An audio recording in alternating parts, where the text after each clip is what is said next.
Next. Lastly, sir, this is a presidential memorandum on countering domestic terrorism and organized political violence.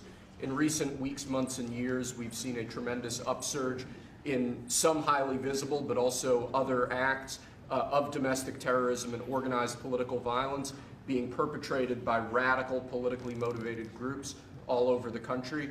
What this presidential memorandum will do is set off an administration-wide response to that, ranging from the Joint Terrorism Task Forces to other components of the Department of Justice, to the Department of Homeland Security, the Department of Treasury. We're looking at interdicting these groups, preventing them from performing acts of violence, and also looking at sources of organization and funding and support that prop them up and allow them to do the acts that they have been doing. We're looking at the funders of a lot of these groups, and you know, when you see the signs, and they're all beautiful signs made professionally, these aren't your protesters that make the sign in their basement late in the evening because they really believe it. These are anarchists and agitators, professional anarchists and agitators, and they get hired by wealthy people, some of whom I know, I guess, you know, I probably know them. And you wouldn't know it. You're at dinner with them, everything's nice, and then you find out that they funded millions of dollars to these lunatics. Steve, could you say a couple of words? Yes, Mr. President. This is a very historic and significant day. This is the first time in American history that there is an all-of-government effort to dismantle left-wing terrorism, to dismantle Antifa, to dismantle the organizations that have been carrying out these acts of political violence and terrorism.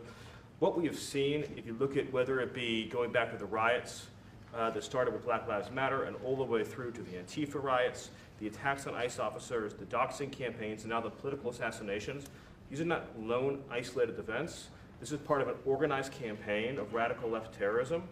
It is structured, it is sophisticated, it is well funded, it is well planned. There is really no parallel like this to anything else in the country right now.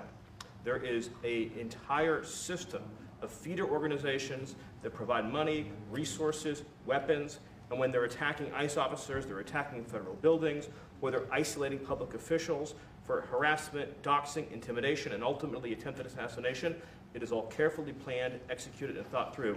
It is terrorism on our soil. Because of this executive order, Cash and Pam are going to have the tools they need, working with Scott, to take these organizations apart piece by piece. And the central hub of that effort is going to be the Joint Terrorism Task Force, or JTTF, which sits inside the Federal Bureau of Investigation. But for those at home who are worried about terrorism in this country, they need to understand, because of President Trump's strength, because of his vision, because of his leadership, we are now going to use the entire force of the federal government to uproot these organizations root and branch. And again, that's only possible because of President Trump and his leadership. Thank you.